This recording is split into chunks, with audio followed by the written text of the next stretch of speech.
پیچھے ہم لڑتے،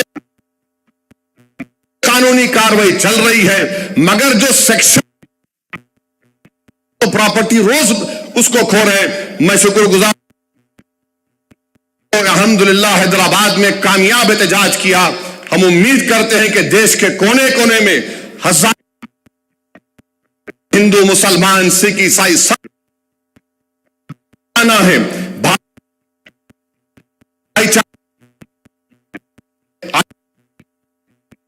قانون کو شکست دے۔ وآخر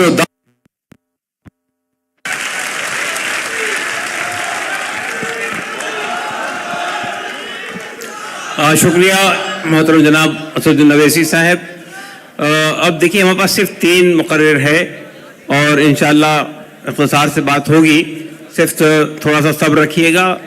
یہاں پروگرام ختم ہوگا، اس کے بعد باہر آپ کو پیکٹس دیے جائیں گے کھانے وغیرہ کے لیے۔ میں سمجھتا ہوں کہ ہم کو ایک بڑی لڑائی لڑنی ہے، تو ظاہر ہے کہ ہمیں کھانے پینے وغیرہ کے سلسلے میں بھی قربانی دینے کے لیے تیار ہونا چاہیے۔ میں اب محترم مولانا محب العدوی صاحب سے گزارش کرتا ہوں، جو ممبر پارلیمنٹ ہے سماجوادی پارٹی سے اور جے پی سی کے اندر بڑا اہم کردار آپ نے ادا کیا پارلیمنٹ میں بھی۔ آپ تشریف رکھیے، آپ تشریف رکھیے۔ آخر میں صدر محترم صاحب کی تقریر ہوگی اور اسی پہ پروگرام ختم ہوگا۔ آپ تشریف رکھیے، جائیے مت۔ دیکھیے یہ لڑائی لمبی لڑنی ہے، اگر آپ تھوڑے سے اس میں ہمت ہار بیٹھیں گے تو وہ بات آگے نہیں بڑھے گی۔ آپ تشریف رکھیے۔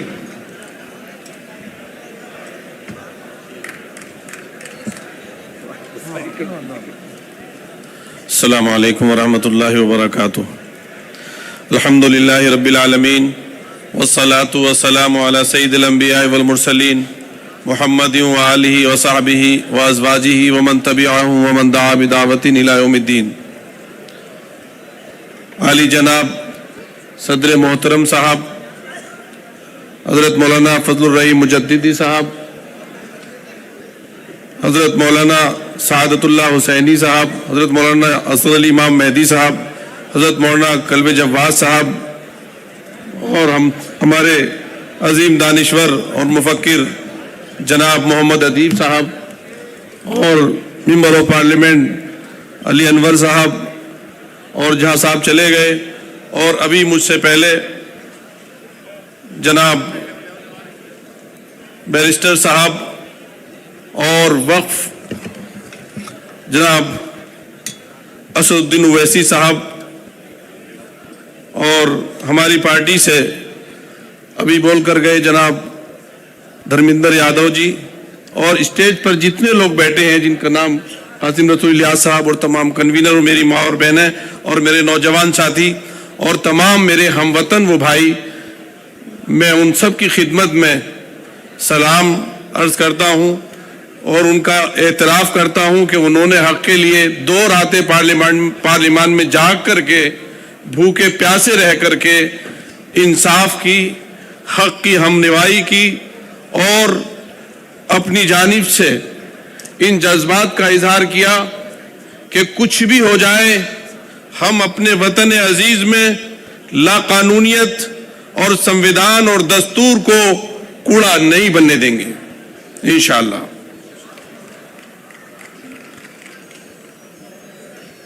محترم اویسی صاحب نے جس جافشانی کے ساتھ، میں اس بات کا یہاں آپ سب لوگوں کے سامنے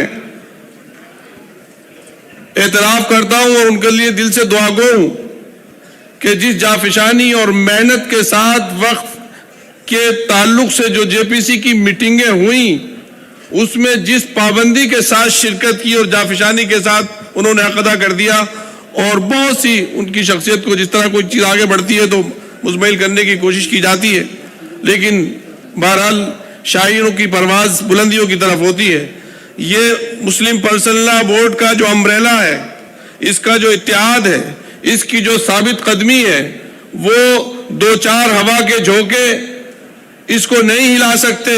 یہ بڑی مضبوط چٹان ہے، اور مجھے امید ہے ہمارے دیش کی 85% آبادی حق اور انصاف کے ساتھ کھڑی ہے، اور یہ مجھے مسلم چہرے اور مسلم ماں اور بہنیں نظر نہیں آ رہی ہیں، ان کے پیچھے کروڑوں کی تعداد میں ہندو ماں اور بہنیں جو رو رو کر دعائیں کر رہی ہیں، اور ہندو بھائی کہ مسلموں کے ساتھ، عیسائیوں کے ساتھ، سکھوں کے ساتھ، جینیوں کے ساتھ، بدھ مذہب والوں کے ساتھ رہیں۔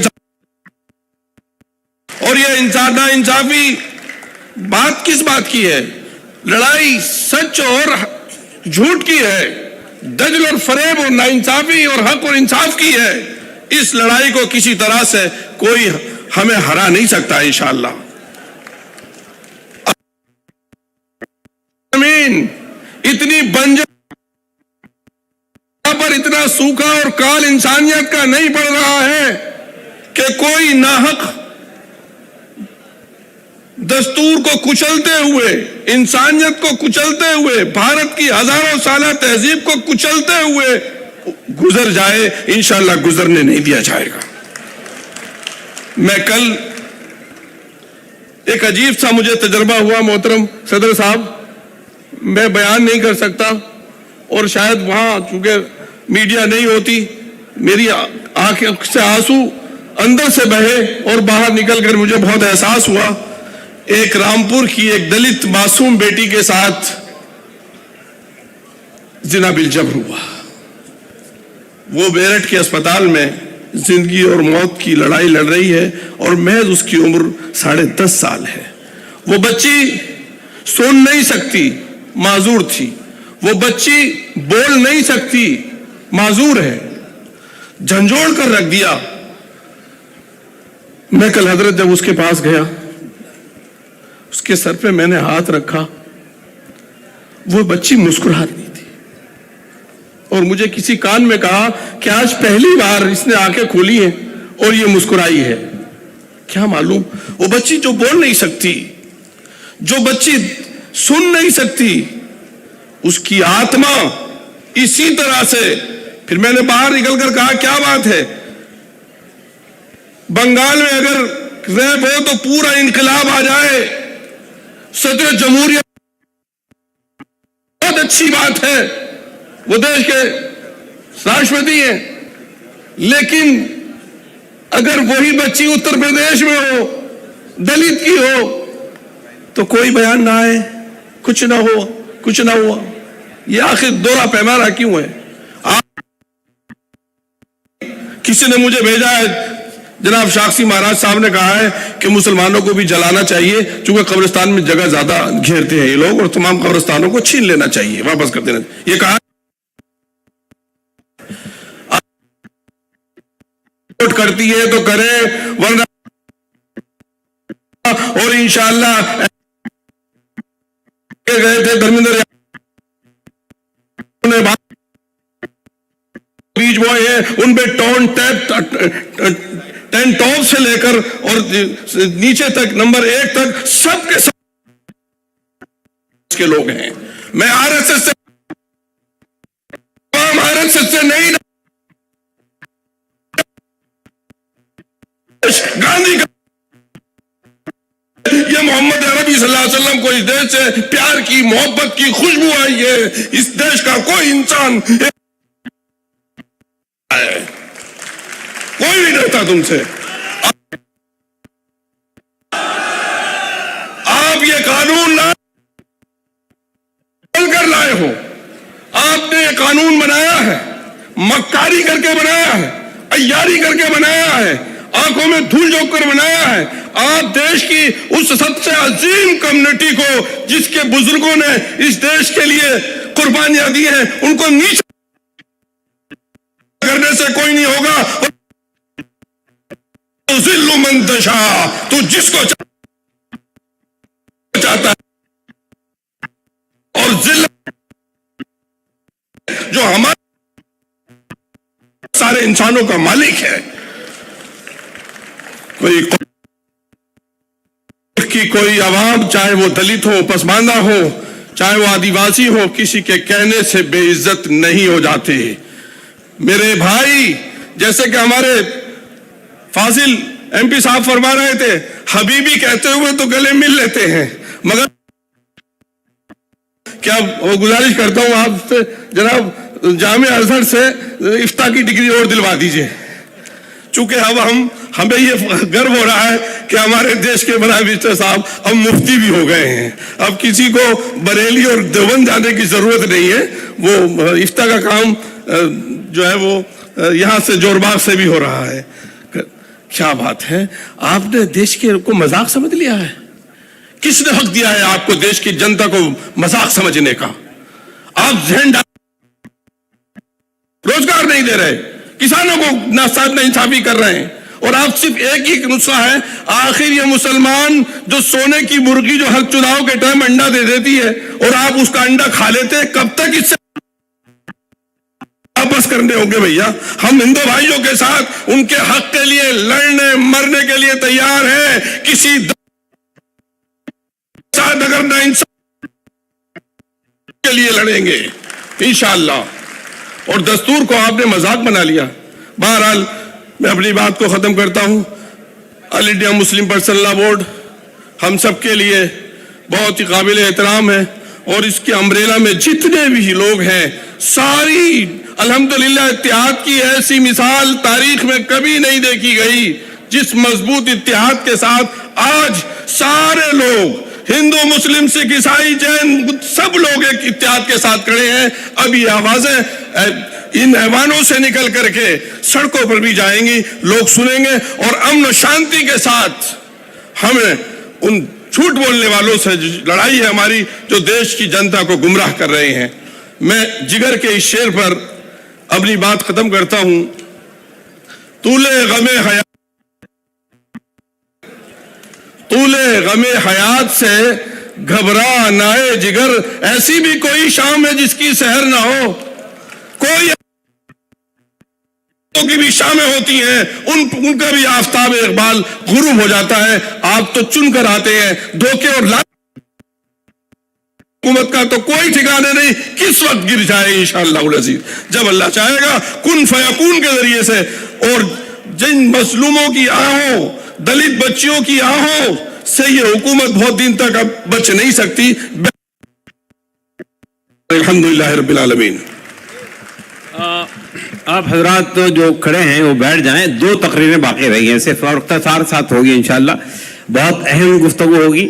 اب میں مولانا محترم جناب سید سعد اللہ حسینی صاحب, نائب امیر جماعت اسلامی ہند, نائب صدر آل انڈیا مسلم پرسنل لا بورڈ اور امیر جماعت اسلامی ہند سے گزارش کرتا ہوں کہ وہ تشریف لائیں اور اپنی بات رکھیں.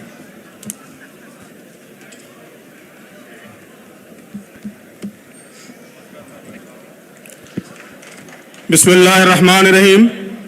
نحمدہ و نصلی علی رسولہ الکریم. صدر محترم, معزز مہمانان گرامی اور محترم سامعین بھائیوں اور بہنوں, بہت تفصیل سے ساری باتیں ہمارے سامنے آ چکی ہیں. اس ایکٹ کا نام بھارت کے عوام کو دھوکہ دینے کے لیے امید رکھا گیا ہے. یہ بات اب ہم پر اچھی طرح واضح ہو گئی ہے کہ یہ امید نہیں ہے بلکہ تفریق ہے, نفرت ہے, ناانصافی ہے, ظلم ہے, اور ان سب چیزوں کا راستہ اس قانون نے کھولا ہے.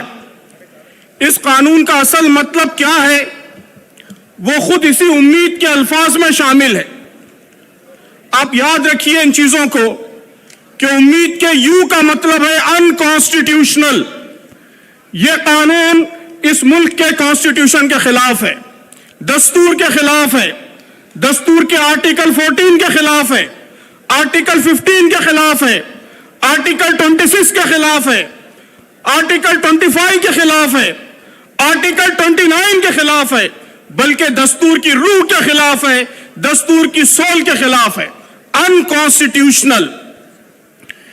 امید میں ایم, اس کا مطلب ہے مینیپولیشن, کہ اس ایکٹ کے ذریعے ہندوستان کے عوام کو دھوکہ دیا گیا ہے, اختیارات کا مینیپولیشن کیا گیا ہے, اور اب بڑے پیمانے پر وقف کی زمینوں کے مینیپولیشن کی تیاری کی جا رہی ہے. امید کے ای کا مطلب ہے ایکسکلوژن, کہ مسلمانوں کو الگ تھلگ کرنے کی کوشش کی جا رہی ہے.